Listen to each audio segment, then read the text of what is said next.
तानाशाही के खिलाफ सड़कों पर उतरे कांग्रेसी, कलेक्ट्रेट में जोरदार प्रदर्शन।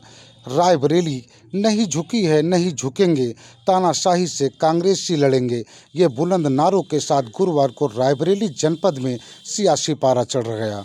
केंद्र सरकार की नीतियों और केंद्रीय जांच एजेंसियों के कथित दुरुपयोग के विरोध में सैकड़ों की संख्या में कांग्रेस कार्यकर्ताओं ने कलेक्ट्रेट परिसर में इकट्ठा होकर प्रदर्शन किया।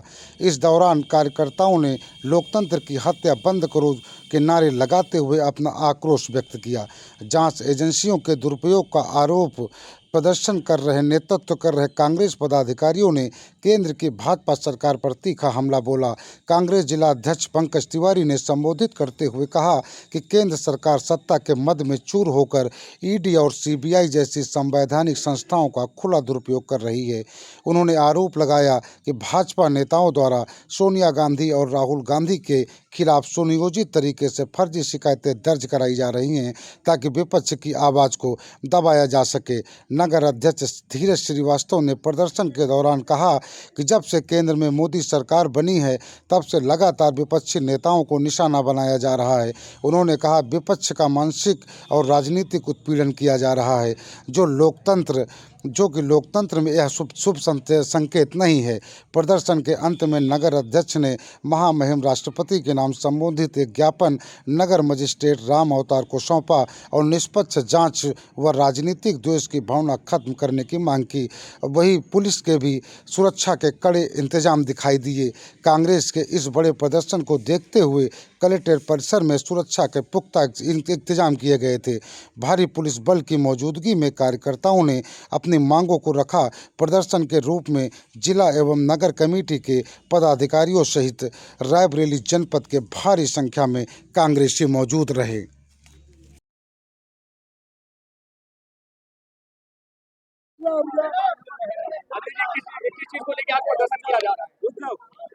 अभी आप सब लोग देख रहे हैं कि केंद्र की सत्तारूढ़ सरकार मोदी सरकार लगातार 10 वर्षों से हमारे नेता हमारे जननायक आदरणीय राहुल गांधी जी और सोनिया गांधी जी के खिलाफ साजिश रचते चले आ रहे हैं। ईडी सीबीआई का दुरुपयोग इस भारतीय जनता पार्टी के नेताओं के द्वारा किया जा रहा है। तमाम तरह की फर्जी शिकायतें इन्होंने ईडीआई को आगे करके सीबीआई को आगे करके राहुल गांधी जी के खिलाफ और सोनिया गांधी जी के खिलाफ और हमारे कांग्रेस के तमाम नेताओं के खिलाफ साजिश रची। अभी हाल में आपने देखा होगा कि 16 दिसंबर को ट्रायल कोर्ट ने जो से ईडी के द्वारा एक कथित जांच आख्या सबमिट की गई थी उसको खारिज कर दिया और ये कहा कि ये मामला नहीं बनता है, ये मामला झूठा है। तो इससे साबित हो गया है कि ये भारतीय जनता पार्टी की सरकार योगी मोदी की सरकार लगातार ईडी सीबीआई का दुरुपयोग कर रही है और हमारे कांग्रेस के नेताओं का उत्पीड़न करना चाह रही है। भारतीय जनता पार्टी लगातार तमाम योजनाओं के नाम बदला है। अब राष्ट्रपिता महात्मा गांधी जी हैं, राष्ट्रपिता महात्मा गांधी जी का नाम बदला इसलिए बदला कि भारतीय जनता पार्टी महात्मा गांधी जी की हत्यारे हैं। अब उसी से महात्मा गांधी जी का नाम बदला। महात्मा गांधी जी किसी भी संस्था का अगर नाम बदला जाता है तो तमाम देश पर आर्थिक बोझ आते हैं, तमाम सरकारी फाइलें होती हैं, तमाम संस्थान होती हैं, उसमें नाम बदलाव किया जाता है। इससे तमाम आर्थिक संकट आता है और ये पैसा जो हमारे देश के करोड़ों मजदूर लोग हैं उनके जो टैक्स का पैसा लिया जाता है उसी पैसा का दुरुपयोग होता है। देखिए, धीरज श्रीवास्तव, अध्यक्ष शहर कांग्रेस कमेटी रायबरेली जी।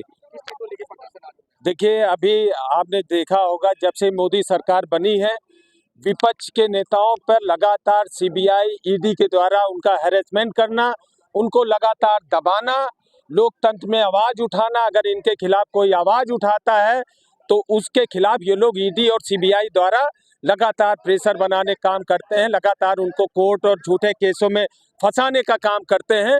उसी के तहत अभी आप लोगों ने देखा होगा इन्होंने सोनिया जी और राहुल जी के खिलाफ नेशनल हेराल्ड मामले में, नेशनल हेराल्ड इस देश की आज़ादी का एक अखबार था, उसमें इन्होंने लगातार कोर्ट के द्वारा राहुल जी और सोनिया जी को लगातार परेशान करने का प्रयास किया। और अभी पिछले दिनों देखिए अभी सुप्रीम कोर्ट ने बोल दिया कि ये तो केस ही नहीं बनता जिसमें लगातार गांधी परिवार और नेशनल हेराल्ड को बदनाम करने की कोशिश की गई थी। तो ऐसे मामले इनका उजागर हो रहा है कि किस तरह इन्होंने लगातार विपक्षी नेताओं को लगातार परेशान करने का काम किया है। तो ऐसा इस देश की जनता के सामने है। कांग्रेस आक्रोशित है, समाज आक्रोशित है।